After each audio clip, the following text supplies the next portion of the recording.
আসসালামু আলাইকুম এভরিওয়ান, আশা করছি আপনারা সবাই অনেক ভালো আছেন। আমরাও আলহামদুলিল্লাহ ভালো আছি। সকাল এখন বাজে অলমোস্ট 9টার মতো।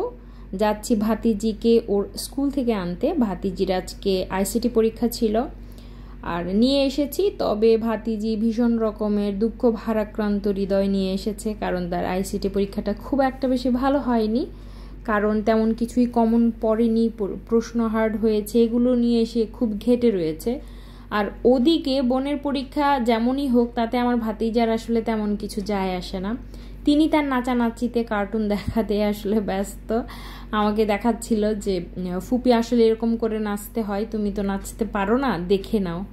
তো আমি বললাম যে হ্যাঁ বাবা, ঠিকই বলেছো, আমি নাচানাচি করতে পারি না। আর তো যাই হোক, আম্মু গিয়েছিল বাহিরে বাজারে, তো আসার সময় আমার জন্য সিঙ্গারা সমোচ এগুলো নিয়ে এসেছিল। তো আমি তো আর এতগুলো একা একা খেতে পারবো না, আমি আর ভাতিজি খাবো আর ভাগ্নির জন্য নিয়ে যাব। তো সকালে যেহেতু আমি বাসায় চাটা পর্যন্ত খাইনি, তো বাসায় এসেছি, চায়ের পানি বসিয়ে দিয়ে আমার কাছে মনে হলো যে মাঝখানে 2-3 দিন একটু অন্যমনস্ক ছিলাম, গাছের প্রতি যত্ন নিতে পারিনি। তো তার দরুন বেশ কিছু গাছের অবস্থা ভালো না, ওগুলোর ছাঁটাই দরকার, ওগুলোর একটু যে সেবা যত্ন দরকার, পরিচর্যা প্রয়োজন।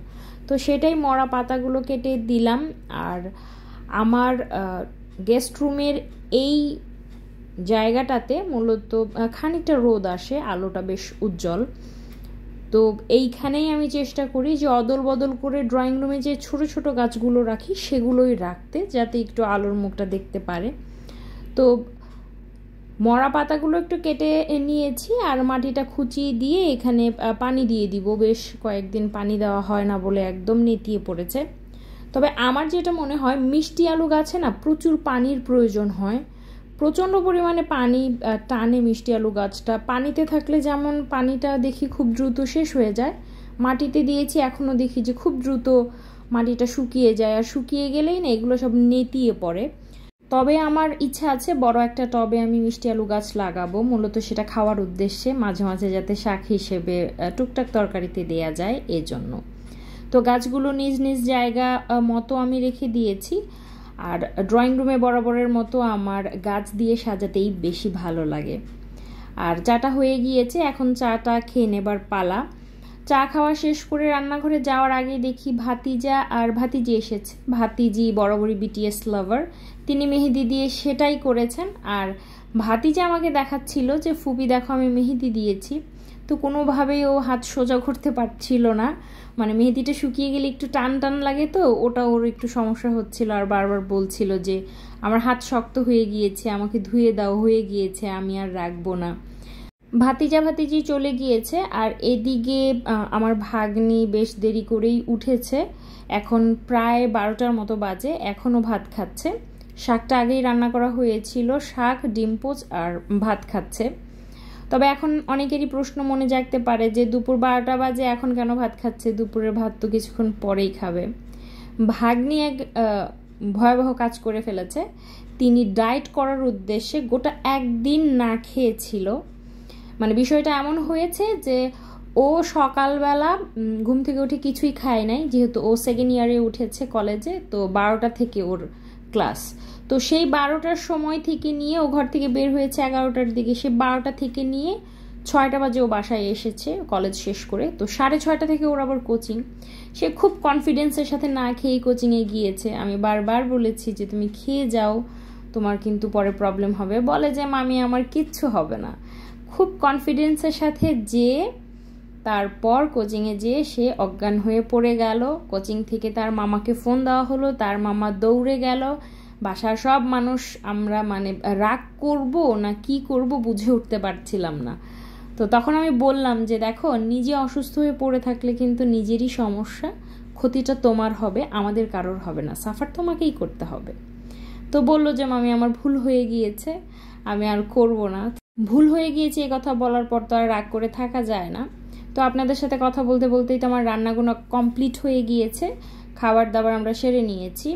বিকেলের দিকে মুষলধারে বৃষ্টি হচ্ছিল, যদিও নতুন কিছু না, তবে টানা বৃষ্টিতে আমি যে কলমি শাক লাগিয়েছিলাম সেগুলো সব মরে গিয়েছে। পুঁইশাকের বেশ কিছু ডাটা এখানে সেখানে লাগিয়েছিলাম, সেগুলোও শেষ। তো এই ডাটাগুলো আবার নতুন করে লাগিয়েছি। আর এই টবে আগে আমার কয়েন প্ল্যান্ট ছিল, সেটাকে ট্রান্সফার করেছি। আর এই তো গাছের একটা মাত্র কলমি শাক রয়েছে, বাকিগুলো সব মরে পচে একদম শেষ হয়ে গিয়েছে। তো কি করা যাবে আসলে, বৃষ্টি আশীর্বাদও, আবার বৃষ্টি মাঝে মাঝে অনেক সমস্যাও বয়ে আনে, করবার মতো কিছু নেই।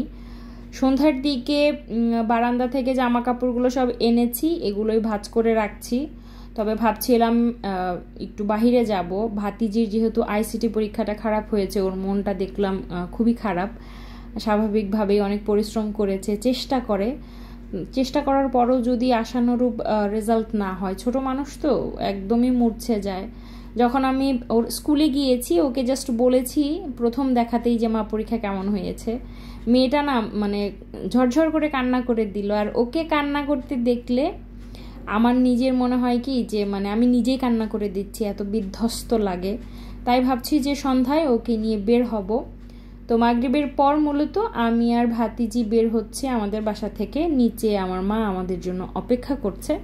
3 জন মিলে বের হব। উদ্দেশ্য ভাতিজির মনটাকে একটু হালকা করা, ওকে ফুচকা খাওয়াবো, একটু হাঁটাহাঁটি করব।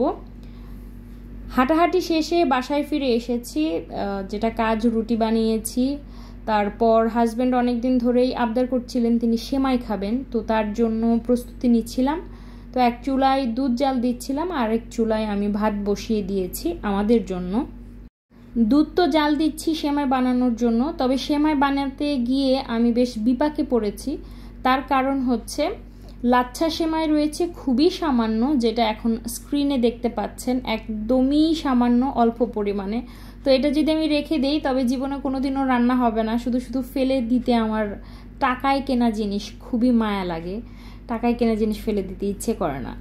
সেমাইয়ে কিশমিশ দেওয়াটা আমার হাজব্যান্ড আবার ভীষণ পছন্দ করে, তাই দিয়ে নিলাম।